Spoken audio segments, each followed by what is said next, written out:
Wilder. Did you personally see anything from that stare down? You know, some people say that's the fight before the fight. Did any psychological edge? Not really. I mean, I didn't like the headphones from Wilder, but, you know, that's the strategy he's taking, and we're going to find out if it works or not. You know, I think Fury's basically doing what he's been doing, talking his talk, and he intends to back it up. You know, Wilder is out of character in the sense that he's not his normal self, right? But we gotta see if this new tactic of tuning the world out and tuning Fury out works. So we're gonna find out. What is it? A month from now? A month. Yeah. Does he have a better chance in this third fight than you thought heading into the second one? I don't think he has a better chance. I think, you know, he's got the chance he always had, is he's dangerous. But I think he's always gonna be dangerous. But I think in this fight he's gonna be dangerous in a different kind of way because just because of the circumstances, he's got a lot to prove. Thanks so much, Andre. Absolutely. Man, best commentator in the game, you and Tim. Appreciate it. Those are the words of Andre Ward as he gives his counterpunch on Deontay Wilder and Tyson Fury. And he did say that Tyson Fury is consistent. He's always been a showman. And Wilder is out of character. Okay. He also said that he didn't like the headphones. And I want to talk to you guys about that for a second. One thing about Andre Ward, he will more than likely get flack for this. I mean, that's okay. I mean, I guess he's used to it by now. But one thing he won't do, he won't stop being him. And that's one thing I respect about Andre Ward. And what he said is true. I mean, this is not the regular Wilder. If you look at interviews of Wilder, he's outspoken.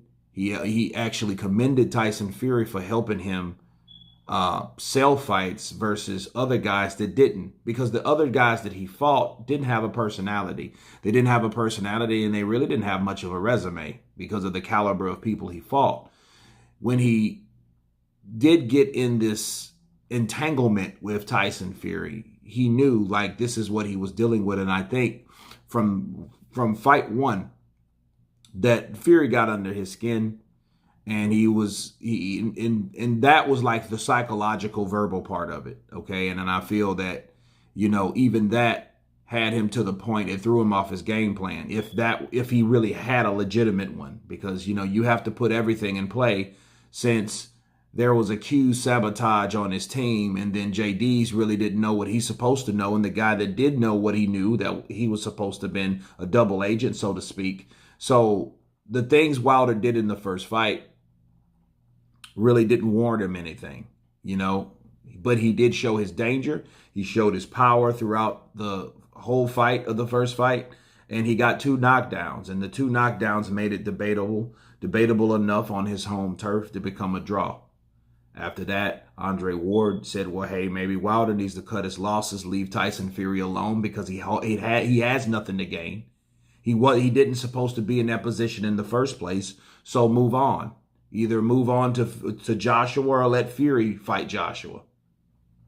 And they crucified Andre Ward. They called him everything. And I'm talking about the LDBC. Okay, I'm talking about the guys that rolled with Wilder, the guys that started supporting Wilder when Floyd Mayweather retired, those guys. They called him, hey, he's a son of a white man. He can't be trusted. He's not all black. He's this, he's that. Everything that had nothing to do with what he said. And because of what he said, they called him all these things, right? Now, he didn't take Andre Ward's advice. He followed Tyson Fury for a whole year until he got the rematch. And when he got the rematch, he got beat. Now, he got beat because Tyson Fury's game plan changed. His coaches changed. His strategy changed. Everything changed. Okay? Now, that man that was so outspoken, that was accustomed to selling fights like he did, reverted to silence with headphones. It's one thing not to say anything, but then to put those headphones on, it did look childish. But regardless of what it looked like, it did not look like Deontay Wilder at that day, at that time. I never seen that before. Now, did Andre Ward, I can see why he didn't like it, because, I mean, you can't tune out everything, especially when you have someone saying something about you. That means you're either You don't want to hear what he has to say, maybe based on the first fight where he got under your skin. Maybe there was a little fear there that he didn't want to hear Tyson Fury's voice because psychologically it might get him back to that mindset of throwing him off his strategy. That might have been the case. Like, I don't want to hear anything, and this is how I'm going to do it. I'm going to listen to positive music in my ears. I'm going to tune out Tyson Fury. Therefore, I can't hear Tyson Fury. So we'll see if it works. Because like I said, like Andre Ward, I would like to give Deontay Wilder the benefit of the doubt for this reason. I remember Bermain Stavern was similar to what Tyson Fury, actually it was quite worse because he was saying stuff kind of criminal, like, hey, I want to catch a case. And, you know, he looked like he was ready to throw a chair at Wilder. And Wilder didn't say anything.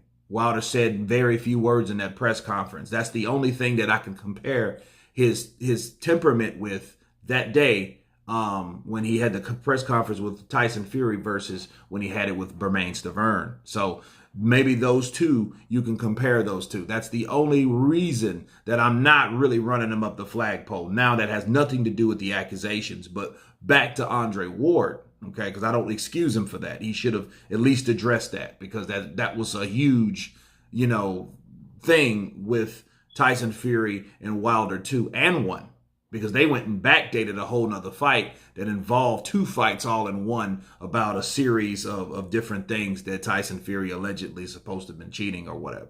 So back to Andre Ward, though, he said, well, hey, you know, he'll be dangerous in a different way. He doesn't think that he will be any different. Now, what he's really saying is, because Andre Ward doesn't really talk too much, but he says enough to say enough. And you have to read between the lines. It's kind of like Anthony Joshua. You know, you have to be pretty intelligent to know what he's saying. What he's saying is that Malik Scott don't matter. Malik Scott don't matter. What he's doing don't matter. It doesn't matter. It's, you know, he doesn't have a better chance, like you heard him say. He has a chance. He's going to always be dangerous. So basically, Andre Ward saying like, hey, he's going to always be dangerous like he always will be with any fight. If he chooses to fight, if he loses after this one or whatever, he will always be dangerous because he's a devastating puncher. But pretty much he said, he didn't say and add anything else to it. So what he did was, he was like, well, I wouldn't give him a better chance if you heard that.